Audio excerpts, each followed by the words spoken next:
Добрый день, мои дорогие друзья! Вы на канале Астрология доступна каждому. Меня зовут Оксана Семенович, я автор и ведущая этого канала, я ведический астролог. И тема этого видео — матрица судьбы знака зодиака Весы. Матрица судьбы, матрица жизни — это видео из цикла видео. И прежде чем вы приступите к просмотру этого видео, я бы хотела предупредить о том, что я ведический астролог, и все прогнозы, все видео, разборы гороскопов, трактовки планет в знаках зодиака я даю по ведической астрологии. Поэтому, если вы считаете, что вы весы по Солнцу в западной астрологии, либо по асценденту в западной астрологии, то я вам рекомендую перепроверить, построить свой гороскоп в ведическом стиле и узнать свой восходящий знак. Вполне вероятно, что вы окажетесь Девой, например, по асценденту. Ссылку на то, как построить свой гороскоп в ведическом стиле, я вам сейчас прикреплю в правом верхнем углу. И также эта ссылка будет в описании, в комментариях к этому видео. И в описании, в комментариях к этому видео будет ссылка на мой сайт, где можно записаться на курс по ведической астрологии, либо на составление личного гороскопа. Я напомню, что это серия видео, и на канале я уже опубликовала видео с матрицей судьбы для овнов, тельцов и так далее до знака зодиака Девы, поэтому если вдруг вы пропустили, то, пожалуйста, можете возвращаться, смотреть, я вам тоже сейчас прикреплю ссылку. Для чего это видео, я каждый раз объясняю, но думаю, что не будет лишним напомнить еще раз о том, что, во-первых, это видео позволит нам лучше себя понять, для кого-то позволит понять, в какой нам лучше сфере работать, как лучше выстраивать отношения. Эти видео могут быть очень полезны для понимания своих детей. Ну и, конечно же, я думаю, что эти видео будут неоценимой помощью в ректификации гороскопов, когда неизвестно точное время рождения, вы выбираете между несколькими асцендентами. Когда будет весь цикл, я думаю, это будет вообще очень классно, даже можно законспектировать. Я для себя уже делаю конспекты по тем видео, которые я записала в отдельную таблицу, чтобы мне было удобнее при ректификации опираться не только на события жизни, но и еще вот на такую матрицу, потому что она тоже работает. Ну и теперь давайте говорить про весы, потому что сегодня на самом деле один из самых необычных асцендентов у нас на разборе. Во-первых, весы — это знак зодиака, единственный считается неживой. Да, у нас есть Овен, у нас есть Телец, у нас есть Дева, у нас есть Близнецы, Рак, Рыбы, Скорпион. Они все представлены каким-то живым существом. И единственный знак зодиака в зодиакальном круге, который не представлен живым существом, это весы. Более того, весы считаются знаком баланса. Я на самом деле, когда готовилась к этой матрице, я открыла для себя огромное количество инсайтов. И один из самых главных инсайтов в том, что почему же весы — это весы? Почему весы — это знак баланса? Но все-таки весы — это знак не только баланса, но и знак обмена. Весы — это предмет, который используется в торговле, и на нем что-то уравновешивается, что-то взамен чего-то. То есть на одну сторону кладется, допустим, товар, на вторую сторону кладутся гири. И таким образом происходит уравновешивание, происходит какой-то обмен. И вот для меня стало большим таким открытием, что весы — это не только про уравновешивание, но еще и про обмен, причем обмен во всем. Ну, буду по порядку вам рассказывать. Первый дом гороскопа в знаке зодиака Весы, отвечающий за внешность, характер, темперамент и здоровье. И на самом деле я встречала много людей Весов, и что я могу про них сказать, что чаще всего это люди со своим стилем. Весы — это все-таки знак баланса, красоты, эстетики, гармонии. И поэтому эти люди чаще всего стремятся выразить себя каким-то образом через внешность, через одежду. Они достаточно гармоничны внешне. Не всегда, конечно, они обладают идеальными пропорциями, идеальными там частями тела, соотношением, но все-таки какая-то гармония сквозит в их подаче, в их внешности и так далее. Но что интересно, у нас Лагнеш у Весов связан с 8-м домом гороскопа, то есть есть тесная неразрывная связь 1-го и 8-го дома гороскопа, потому что 1-м и 8-м домом гороскопа у нас управляет Венера. И в связи с тем, что первым и восьмым домом гороскопа управляет Венера, это могло бы еще быть как такая история о том, что у людей много кризисов, но я бы сказала, что весы обладают и выживаемостью. Давайте по порядку буду вам рассказывать про дома гороскопа, потому что я уже начинаю забегать вперед. Первым домом гороскопа управляет Венера, планета красоты, любви, творчества, эстетики, наслаждений и удовольствия. У весов на самом деле очень часто привлекательное лицо. Больше всего я вижу примеров, что лицо более вытянутое, часто пухлые чувственные губы, могут быть ямочки на щеках, выделенный носогубный треугольник, но здесь весы у нас чем-то похожи с тельцами. Иногда более прямые брови тоже похожи с тельцами. Я это рассказывала в матрице судьбы знака зодиака Близнецов. И у весов, матрица судьбы знака зодиака Тельцов, и у весов иногда раздвоенный кончик носа. На некоторых фотографиях я вам это покажу. Ну и как обычно у нас любой знак зодиака разделяется на 3 накшатры. Каждый накшатра находится под управлением определенной планеты. Вот у нас пример асцендента в Читре. Читра, напомню вам, символ бриллиант, и Читра у нас есть в Деве и в Весах. То есть это накшатра, который располагается и в Деве, и в Весах. И вот первая подборка фотографий. Видите, у всех людей такие пухлые губы. Принцесса Анна, Дана Делейни, Адам Иригоен и Нил Макдонов. У них у всех такие достаточно выразительные губы. У всех достаточно вытянутые лица. Здесь я бы даже сказала, что у Адама Иригоена немножко более треугольное такое лицо.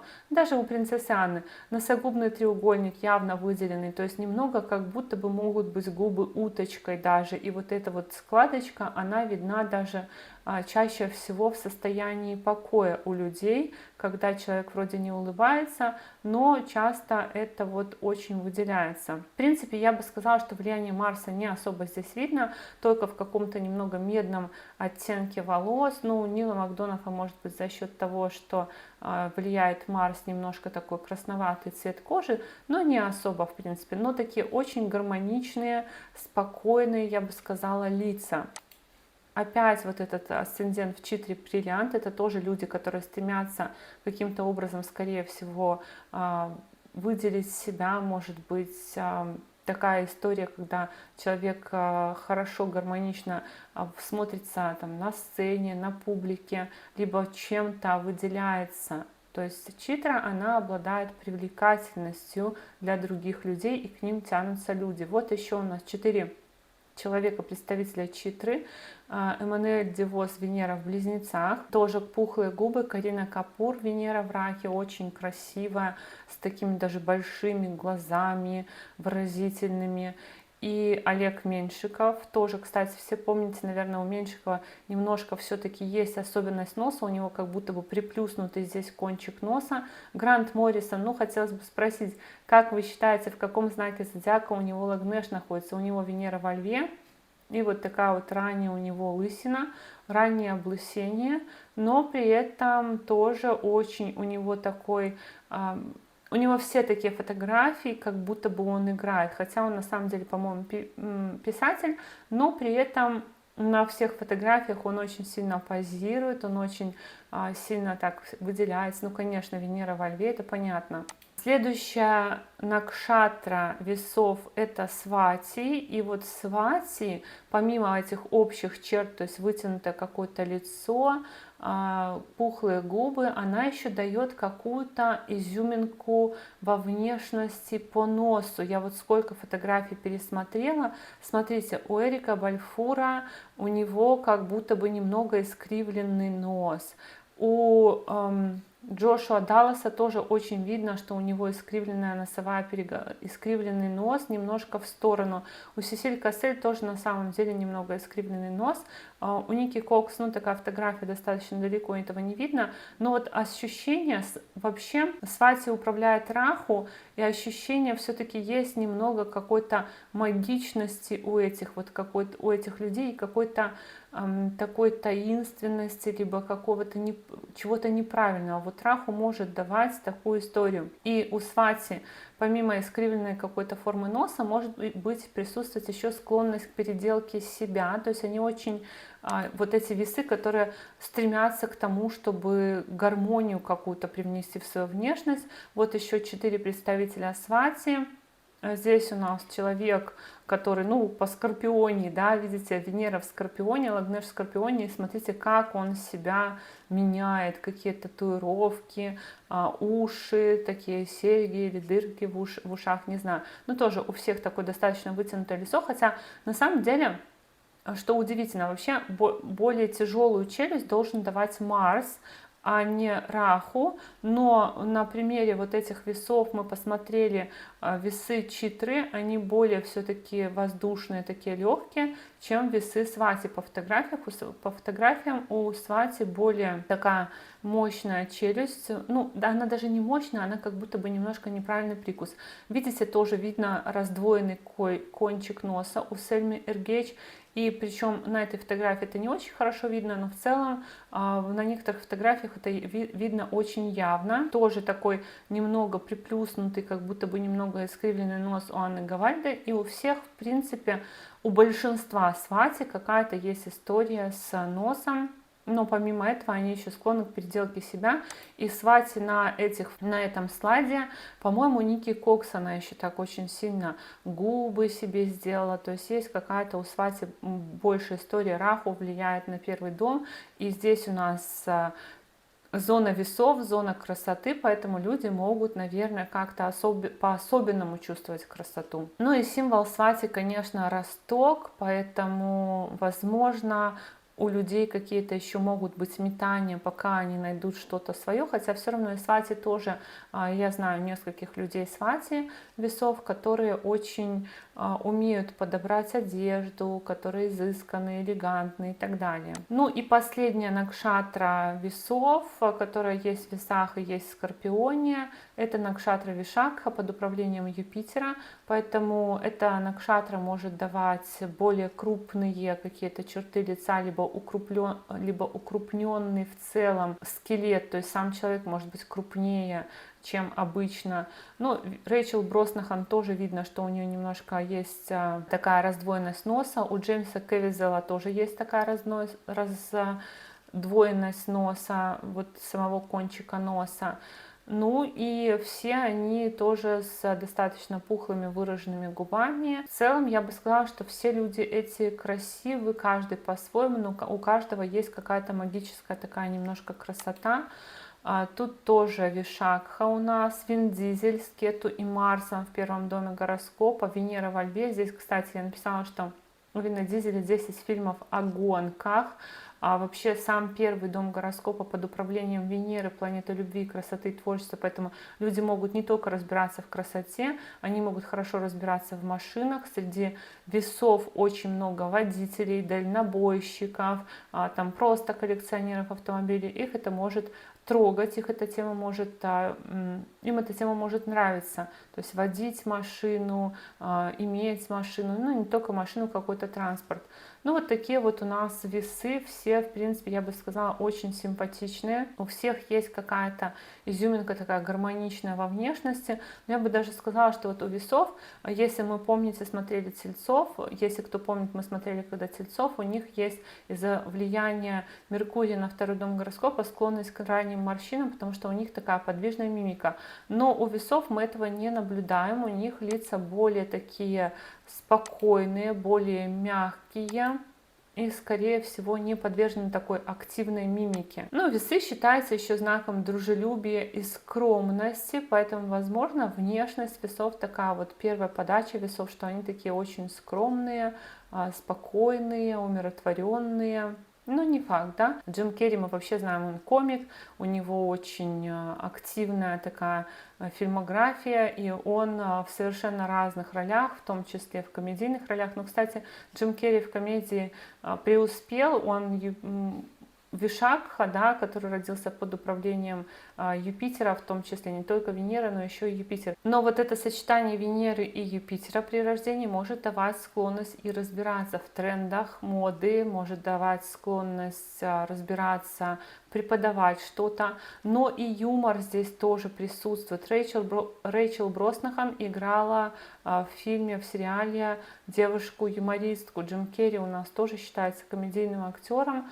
Ну, в общем, очень красивые, на самом деле, я считаю, люди, очень гармоничная внешность. Даже несмотря на то, что понятное дело, что все мы не идеальны, когда у них есть какой-то изъян во внешности, он все равно как-то не бросается в глаза чаще всего. Здоровье весов, ну, на самом деле, это интересная история, потому что у весов в шестом доме гороскопа Юпитер, и Юпитер, он может расширять количество болезней, либо делать так, что просто одно за одно цепляется, ну, поскольку Юпитер, то это печень, мочеполовая система, вены у женщин, плюс грудь и молочные железы, кожа, органы дыхания, зубы, лицо, щитовидная железа, это все я буду объяснять.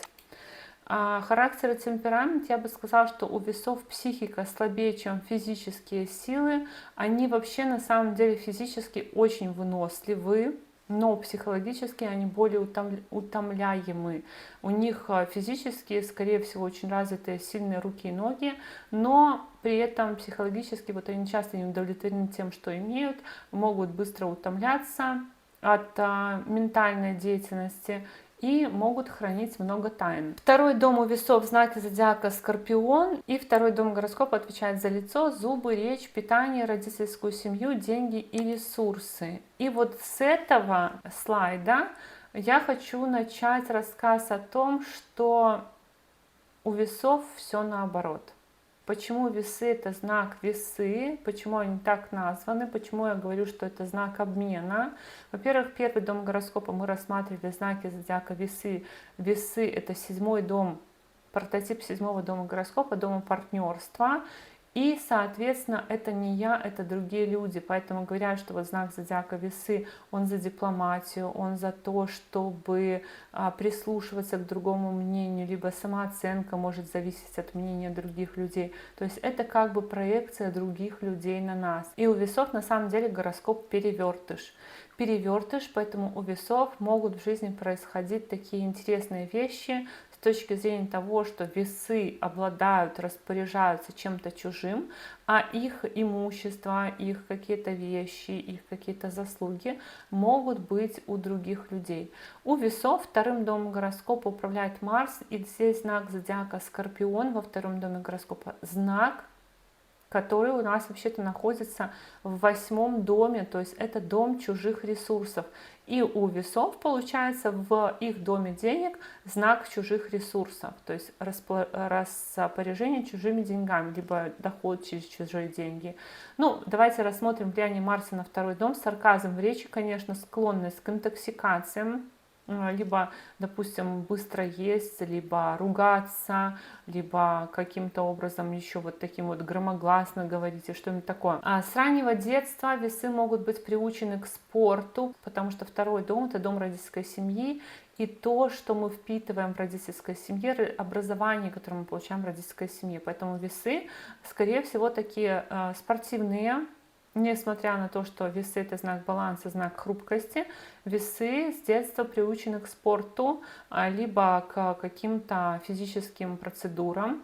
Но в семье могут быть, в родительской семье могут быть спортсмены, военные, полицейские, врачи, например, хирурги, агенты по недвижимости, кто-нибудь, кто работает с колюще-режущими предметами, это могут быть повара, это могут быть парикмахеры, это могут быть люди, которые работают с паром, с оружием и так далее. То есть все по Марсу.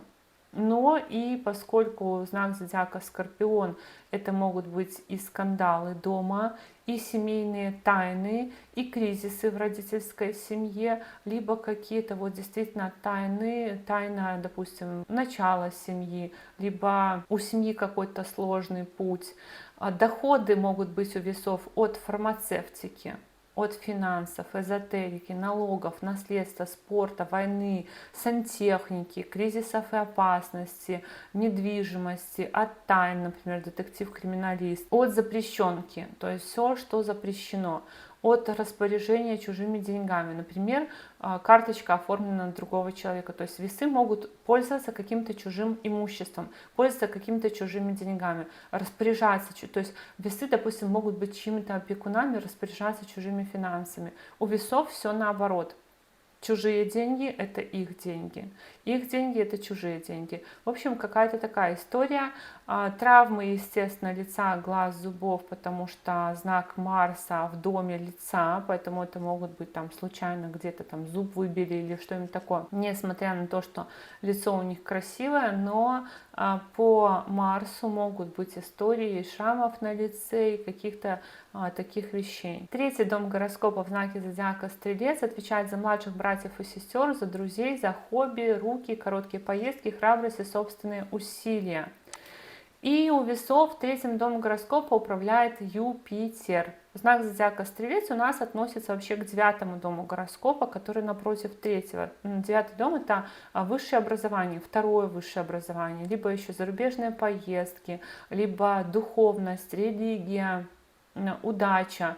И получается, что у весов этот дом перемещается в третий дом. То есть, как я сказала, что все наоборот. Третий дом – это дом коммуникации, как мы общаемся. Могут читать проповеди. То есть, это не просто попроси у него совет, но он тебе прям прочитает проповедь. Либо исповедует. Скорее всего, они верят в амулеты, обереги, тотемы и так далее. Очень хорошо, скорее всего, разбираются, понимают в технике, потому что Юпитер – это знак знаний в доме к технике, в доме инструментов, в доме, который отвечает за различные гаджеты, за книги. Ну, книги, скорее всего, там, если уже говорить так, то, скорее всего, книги источник знаний, да, потому что здесь знак зодиака Стрелец. Ну и вообще можно сказать, что весы могут много коротких обучений проходить. И очень много могут знаний получать из курсов, из коротких обучений. Естественно, братья и сестры, если по Юпитеру, то мудрые, скорее всего. Друзья по учебе. Вообще весы очень много могут приобретать друзей по учебе. Может быть много короткого обучения, обучающих поездок. То есть для того, чтобы мне чему-то научиться, я соберусь и поеду куда-то. Они могут учить друзей, братьев и сестер, либо наоборот, друзья и братья учат их вместо института. Они могут выбирать колледжи, техникум, лицей, то есть какое-то короткое образование, либо много дополнительных каких-то образований. Но в общем и целом можно сказать, что это очень образованные чаще всего люди, очень стремящиеся много знаний получать, но они могут учить других. И опять третий дом – это дом маркетинга. Все дома, которые связаны с обучением, они воздушные. Они должны быть неплохими маркетологами, они должны неплохо разбираться в продажах и могут других учить тоже продажам в том числе. Четвертый дом гороскопа в знаке зодиака Козерог. И четвертый дом отвечает за маму, за внутреннее ощущение счастья, психику, недвижимость, транспорт и место жительства. И в четвертом доме у весов Сатурн. Сатурн управляет четвертым домом, планета отстранения, планета холода, обязательств каких-то. И опять тут все перепутано, потому что Сатурн, вернее, потому что Козерог – это прототип 10-го дома, дома социальной реализации. И у весов он в четвертом доме, который вообще-то напротив него. Поэтому здесь можно сказать, что у весов перепутанный дом и работа. Они могут работать из дома, жить на работе, получать жилье от работы или свое жилье отдавать государству. Делать, допустим, или, например, там из дома, где жили весы, сделали какой-нибудь музей, то есть в государственный фонд перешел дом. Школа-интернат может быть, государственное жилье. Часто у весов могут быть истории проживания в чужом доме. Могут, конечно, трудности быть в том, чтобы закончить школу, могут бросать школу ради увлечения. Почему? Потому что здесь есть связь 4 и 5 дома гороскопа. Но и мама может помогать в воспитании детей, мама может весам помогать в учебе. Мама вообще может способствовать выбору профессии, потому что Козерог — это знак профессии в 4-м доме гороскопа. Давать свою фамилию мама может. Мама, конечно, может быть холодная, отстраненная, либо у мамы тяжелая судьба, либо мама чиновник, либо работник на тяжелой работе, что-нибудь такое может быть. То есть какая-то, может быть, тяжелая обязанность на маме. Склонность у весов не быть счастливыми, всегда хотеть большего, потому что 4-й дом — дом внутреннего счастья, и знак Сатурна здесь. Болезни груди и молочных желез, естественно, из-за того, что здесь знак Сатурна. Ну и понятное дело, что если знак работы в этом доме находится, значит, весы могут работать, допустим, в своей школе, где они учились, либо просто в какой-то школе. Весы могут работать в сферах недвижимости, транспорта, либо в каких-то казенных учреждениях, например, там больница, санаторий или еще что-нибудь. И весы могут работать в домоуправлении, например, и весы могут работать в темах музыки, психологии, недвижимости, транспорта из-за Козерога в 4-м доме. 5-й дом гороскопа в знаке зодиака Водолей, и 5-й дом отвечает за интеллект детей, учеников, романы и влюбленности, высшее образование и проекты. И у весов 5-м домом гороскопа управляет Сатурн, но это уже не тот Сатурн, это уже Сатурн водолейский, воздушный, хотя все равно образование, скорее всего, может быть такое, типа там медицина, социология, потому что 11-й знак — это знак будущего, знак социологии, знак философии какой-то, ну даже не философии, а скорее антропологии, то есть изучить что-то про людей, помочь чем-то, каким-то общественным организациям, обществу, изучить законы общества. Поэтому образование, скорее всего, что-то типа медицины, социология, страхование, прогнозирование, космос, авиация, тренды, маркетинг, реклама, пиар и так далее. Прогнозы, да? 11-й дом — дом будущего. Но опять, поскольку все перепутано, это достижение детей, знак Водолея. Дети, скорее всего, нестандартные, выделяющиеся, независимые. И друзья могут быть по учебе. Опять второе указание на то, что они находят друзей в образовании, в каких-то историях, когда они там, ну, либо изучают что-то.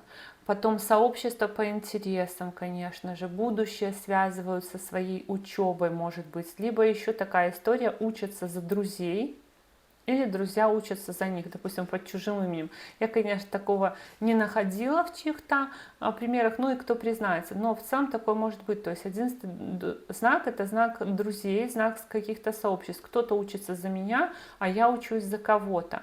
Ну, могут разбираться в политике, потому что они скорее думают о будущем политического устройства мира, о том, как оно будет. Не то, чтобы они там прям совсем скорее разбираются в политике, но могут думать.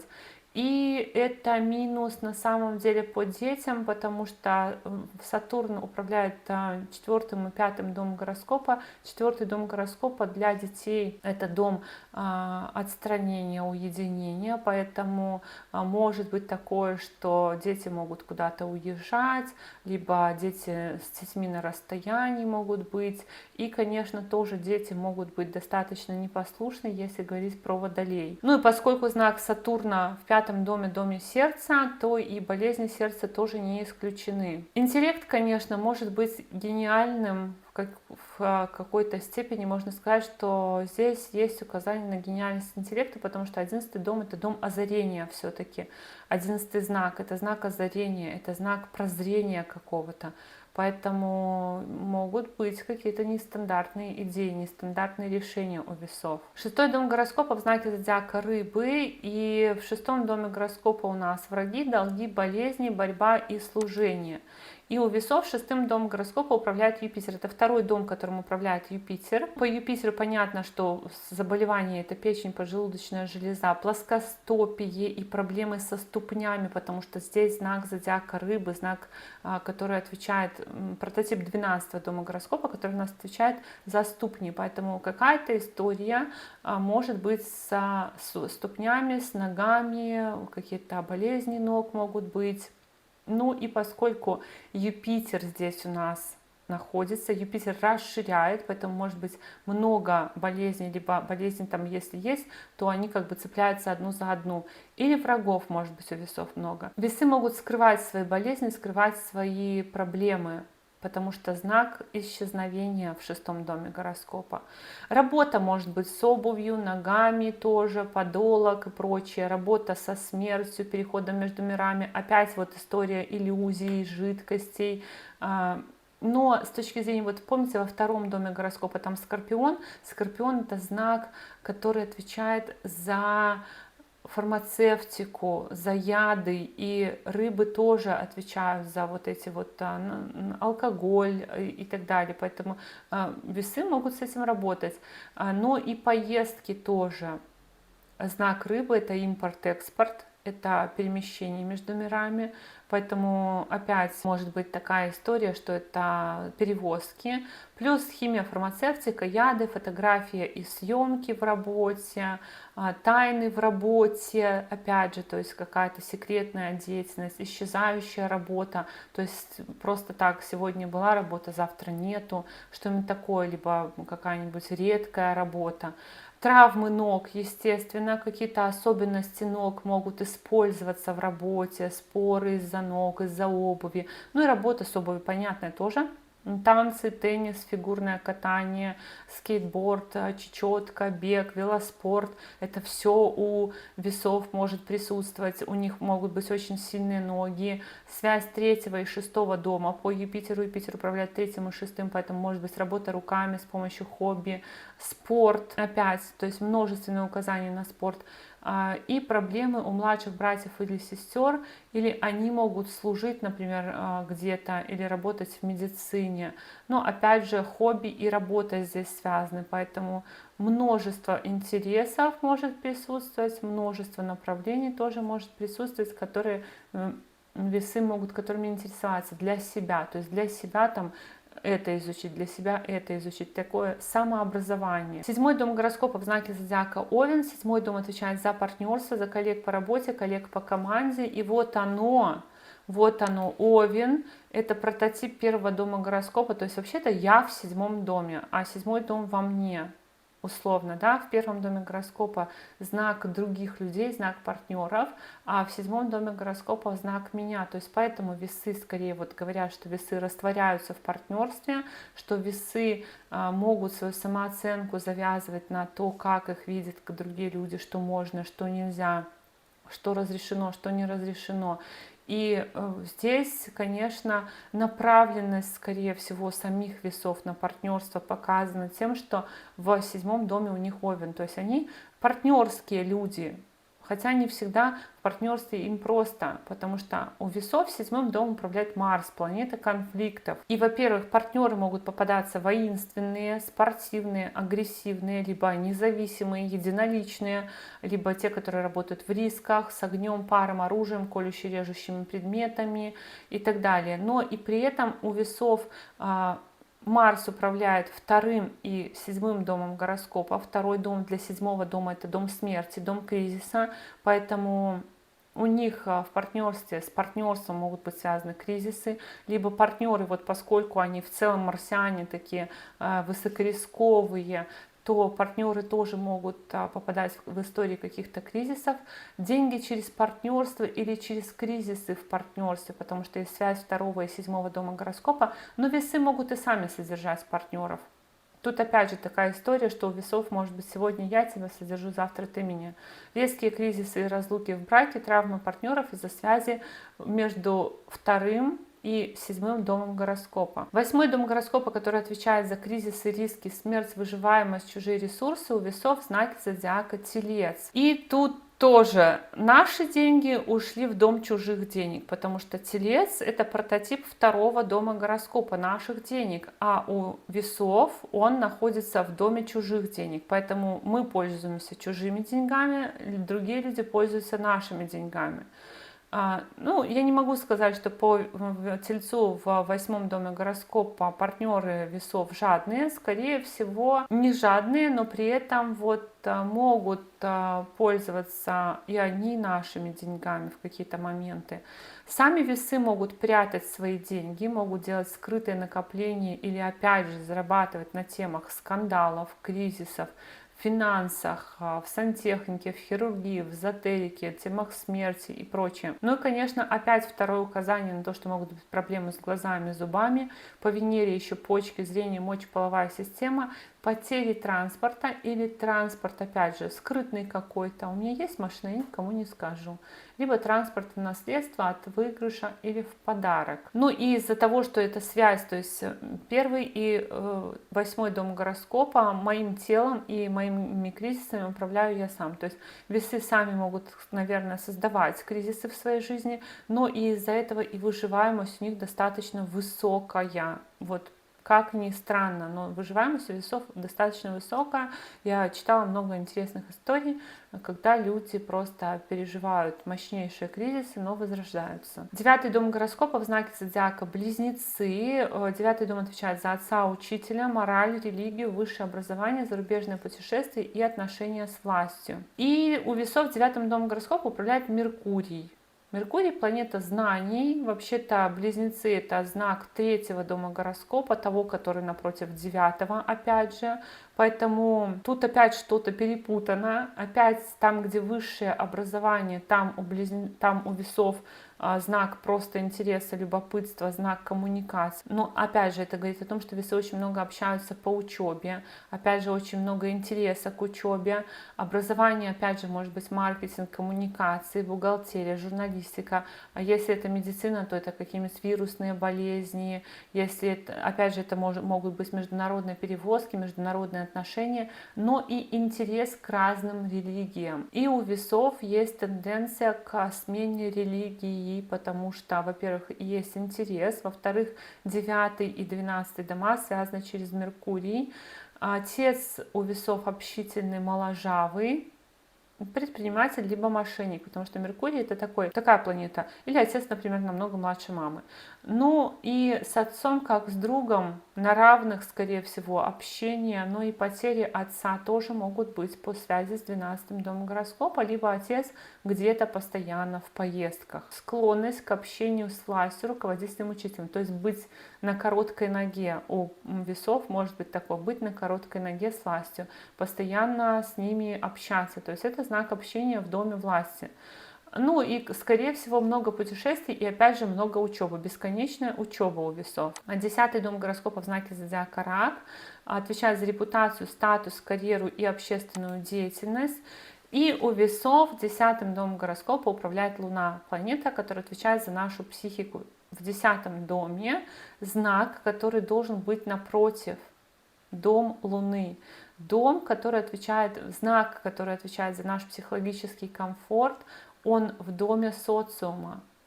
Поэтому, конечно, по раку в 10-м доме опять работа недвижимость, транспорт, психология, музыка, ну и что-то связанное, да. Но больше все-таки еще здесь такое указание на то, что на работе должно быть как дома, и весам может быть комфортнее работать в каких-нибудь маленьких компаниях, либо где все душевные, либо где все какие-то очень домашние. Почему весы могут казаться душками? Потому что у них в знаке общественной реализации стоит знак психологии. И на виду весы очень могут выглядеть такими душевными людьми, которые заботятся о вас на работе, которые сами хотят, чтобы о них заботились на работе, которые могут украшать офис, которые могут делать так, чтобы там было все как дома.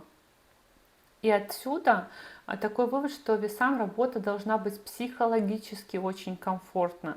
На работе для них это самое важное, поэтому отношение к работе по Луне может быть переменчивым, могут быть метания туда-сюда, из одного угла в другой. Сегодня здесь хорошо, я остаюсь. И скорее даже выбирают не там, где платят больше, да, а скорее выбирают там, где психологически комфортно. Работа должна быть психологически комфортна, но при этом они могут еще маму какую-нибудь на работе находить или стремиться заботиться о других.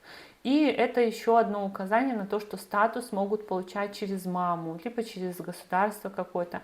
Но статус через маму, скорее, либо через свою какую-то недвижимость, либо через свой какой-то транспорт. И опять же, что наше жилье может уходить в государство, либо становиться каким-то государственным фондом. 11-й дом гороскопа в знаке зодиака Лев. В 11-м доме у нас старшие братья и сестры, друзья, профессиональное сообщество, награды и достижения, исполнение желаний. И у весов 11-м домом управляет Солнце. Солнце — планета эго, планета статуса, опять вот это и профессии. В роли отца, конечно, может выступать дядя или там тетя у весов, потому что 11-й дом еще отвечает за старших братьев и сестер отца. Но помимо этого, вот знак отца в 11-м доме говорит о высоких достижениях отца. Также это могут быть высокие достижения детей, либо положение самого человека в каких-то сообществах — это власть, то есть сам человек может быть, допустим, руководителем профессионального союза, руководителем какого-то сообщества. Могут быть влиятельные покровители, государственные награды. И это тоже про успехи, достижения детей, проектов весов. Но, как ни странно, почему-то у весов часто странное отношение к титулам, наградам, как будто бы отрицание. То есть это как бы мое мнение. Знак зодиака Лев — это мое мнение, моя уникальность. И у них вот на этот счет почему-то, вот у многих весов, кто там, допустим, публичные личности, по поводу получения какой-то награды, говорят о том, что это все типа вообще лишнее, и награда — это не самое главное, или это пережиток прошлого, что-нибудь такое. Ну и, конечно же, работа опять вот может быть в авиации, там в какой-нибудь там прогнозирование, тренды, маркетинг, пиар, социология, антропология и так далее. И 12-й дом гороскопа в знаке зодиака Дева отвечает за дальние поездки, потери, заключения, больницы и фантазию. И тут опять все перепутано, да, потому что Дева — это прототип 6-го дома гороскопа, врагов, долгов, болезней, а он находится в 12-м доме, доме дальних поездок, доме уединения, что еще раз опять подтверждает, что весы могут работать в сферах, связанных с иллюзиями, жидкостями, перевозками, перемещениями. Опять же, это медицина. Ну, плюс бег, скорость, опять же, как я говорила, дальнобойщики, те же самые гонщики, то есть те, кто управляет автотранспортом, это тоже сюда. Плюс, может быть, такое у весов проблемы какие-то в поездках, враги какие-то в поездках, могут сталкиваться с проблемами в медицинских учреждениях. Например, неправильный диагноз или что-нибудь подобное.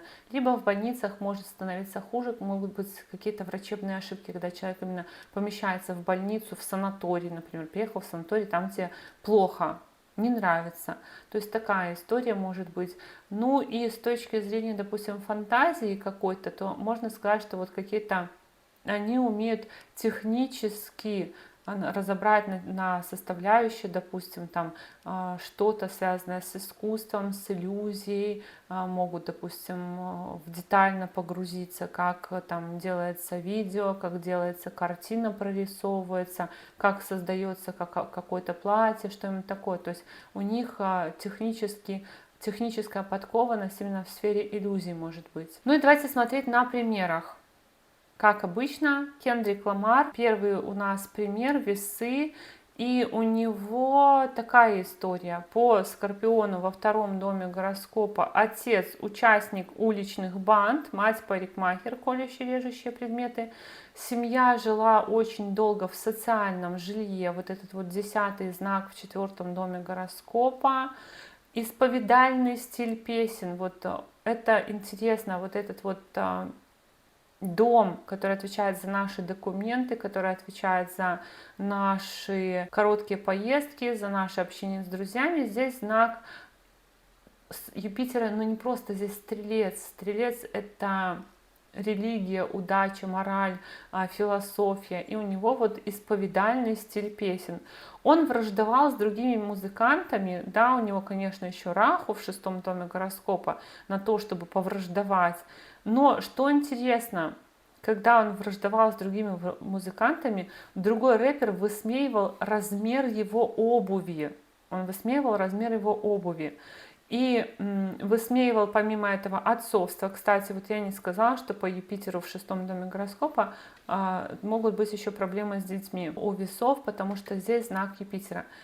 И помимо этого говорили, что он убил свою девушку. Вот этот знак Овна, он, конечно, никого не убил, но это было такое, что вот он убил. Но у него еще и Венера, кстати, в 8-м доме гороскопа.